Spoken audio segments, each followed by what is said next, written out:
Ngayon ang goal natin sa template na to is kapag kinategorize na natin itong mga to dito, gusto natin mag-auto-populate na itong account category and then yung account type. So, paano natin siya gagawin? Simple lang to. Punta ka sa chart of accounts na in-establish mo. So, meron tayong account detail, account category, account type, di ba? So, dapat itong account detail, lahat ng column na yan, so si letter B column, dapat yan yung magiging option dito sa letter F. Detail natin. So, paano natin siya gagawin? Highlight mo yung buong F column. Punta ka sa data, data tools, data validation, lalabas itong box. So, kiklik mo lang yung drop down and then select list. So, dito may lumabas sa source. Pwede ka mag-type dyan na gusto mong makita dito sa to. Let's say, for example, yes, then comma, no. So, dalawa na yung option na yan. Yes and no. Yan. Yes, no. Pero syempre, hindi naman yun yung gagawin natin. So, ulitin natin yun. Pinakita ko lang yung process.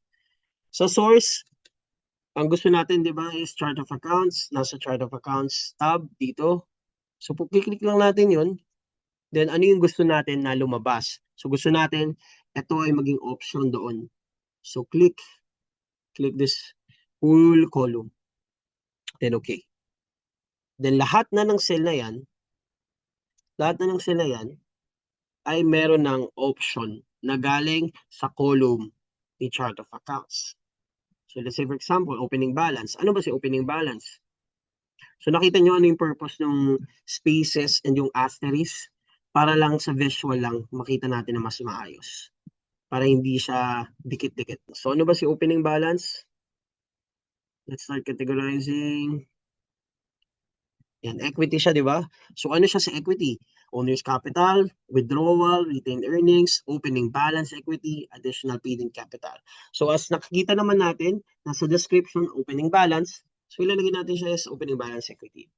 Ngayon, ang goal is, kapag pag sinelect natin na account, pag sinelect natin ito, yung name ng detail, ang goal natin is mag-auto-populate itong mga ito. So, paano yun? We're just gonna create columns. So, ito na medyo magiging komplikado na siya. If error, bakit if error? Para kapag nag-error yung value, hindi siya mag-hashtag sign, yung lumalabas or hindi siya yung red. Something na binalagay na Excel kapag hindi na mahanap yung data or mali yung formula. So, ang value na index naman is sinasabi niya or sinasabi mo kay Excel na index. Dito ka maghanap sa index. So, dito ka maghanap sa chart of accounts. Tapos, ano yung gusto mong hanapin niya? Category, then comma, and then another formula, match. Ano yung gusto mong i-match? This specific cell. And then, saan mo i-match yung F3? Account detail. Yan. And then, 0. Bakit 0? Para lumabas yung pinaka-exact na amount. Dalawang close parenthesis kasi dalawa itong nakapaloob. Yung si index and then si match. Then another comma. And then empty quotation. Bakit? Para kapag nag-error, diba? Ito yung data niya, value then value of error. Para kapag error yung lumabas, instead of hashtag or whatnot, ang lalabas ay wala. Kasi wala tayong nilagay sa gitna ng quotation mark.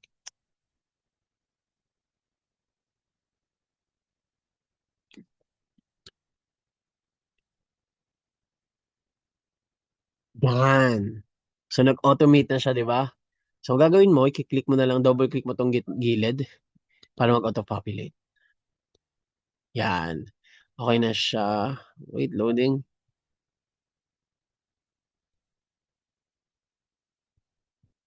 Yan. So, pag clinic mo yung cell, makikita mo na lahat yan sila ay merong formula. So, kapag kinategorize mo na to, let's say for example, rent payment. Ano ba si rent payment? So, nasa expense dapat yan. Dulo, rent expense, di ba? So, nag-auto-populate na siya. Ngayon, ang next goal, gusto natin din mag-auto-populate si account type. Pero since pareho lang naman sila ng formula, iibahin lang natin yung references, we could just copy this. Hindi kasama si equal sign muna para hindi siya malito.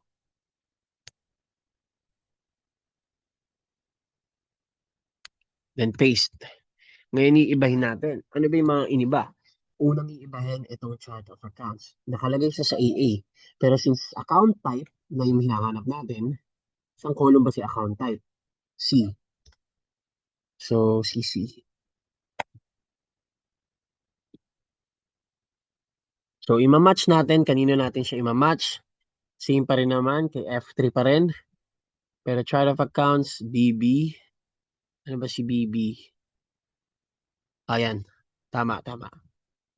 So, yun lang. Iniba lang natin itong reference niya sa index. Then, let's put equal sign sa unahan para mag-generate na yung formula. Then, click enter. Yan. So, nag-auto, populate na rin siya. Ngayon, idadrag natin lang or double-click yung dulo ng box or ng cell para automated na rin na buong feed o buong column na yan under this line is nakopy na itong formula. So, naka-format. Oh, lobot ako. So, naka-format na sila lahat.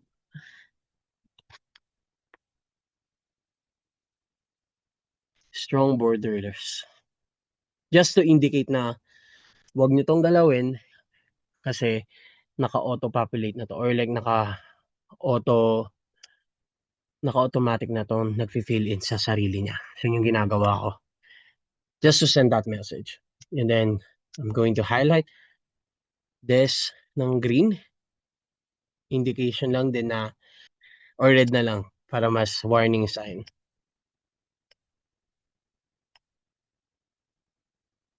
Yan. So, okay, let's start categorizing na tong the rest.